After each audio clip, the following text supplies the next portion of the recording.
Good afternoon and welcome to Nasdaq Trade Talks. I'm your host, Jill Malandrino, Global Markets Reporter at Nasdaq. We're coming to you live from the ETF Synapse 2019, brought to you by Nasdaq and the CFA Society of New York. And joining me to kick off coverage, we have Stephen Horan. He's the Managing Director of Americas with the CFA Institute. And we're going to take a look at how investors can best use ETFs within their investment portfolios. Thank you so much for kicking off coverage with us. And speaking of the ETF market, it certainly has evolved over the past 2 decades. It absolutely has, and it's grown to a $4 trillion market from the time the first ETF was introduced in 1993 here in the States. Canada actually preceded us, by the way, by 3 years.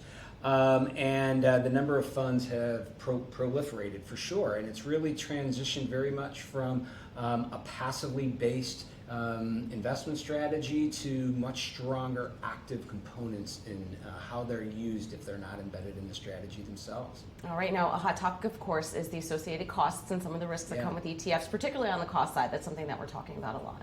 Yeah, so the costs on ETFs have come down remarkably over the last 6 years. So since 2003, costs on passive products have come down by about a third, and they were already low back then.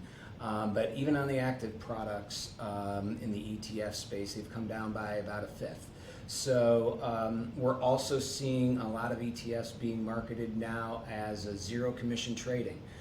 So that layer of cost is coming down as well. That may introduce some of its own points of caution as well. Well, I mean, sometimes you pay for what you get for, and you want to make sure that it's appropriately managed. So that's a great point that you make there. How can investors best use ETFs?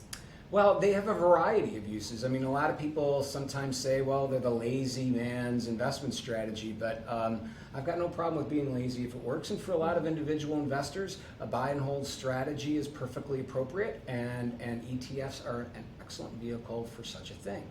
But they're also very useful for active strategies as well. So for investors that need to create some kind of a completion portfolio, plug a hole in an otherwise not quite diversified portfolio that they're looking for, ETFs provide an excellent opportunity to do that.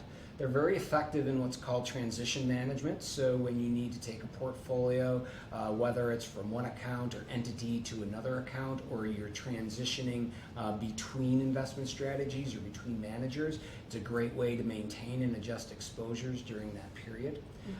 They're also really good for tactical market timing and sector tilts. Which is really emblematic of the broader notion that kind of what's happening to active management is not so much it's going from active to passive, but the unit of analysis is shifting from the individual stock to sectors, geographies, even themes. Some ETFs are very narrow in their investment themes and represent pretty active strategies. Right, well, it's also expensive too if you want to replicate an index or a sector, so I certainly wouldn't call it a lazy person's investment from that perspective. I agree with you on that. To wrap up here in your remarks this morning, you mentioned that ETFs is increasingly becoming a bigger part of the CFA program curriculum. What do you want candidates to understand?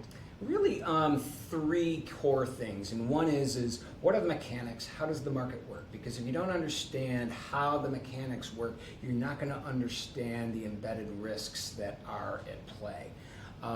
We obviously want them to understand the benefits, the costs, which you touched on, as well as some of the risks inherent in how ETFs might be used, both as an individual level, but even some of these systemic risks that could occur as the markets evolve. And then finally, what we want them to be able to understand is the different use cases, the applications that ETFs represent, options and tools to be applied toward. All right, Stephen, thanks so much for kicking off coverage with us. And stay tuned with me throughout the day. I'm Jill Malandrino, Global Markets Reporter.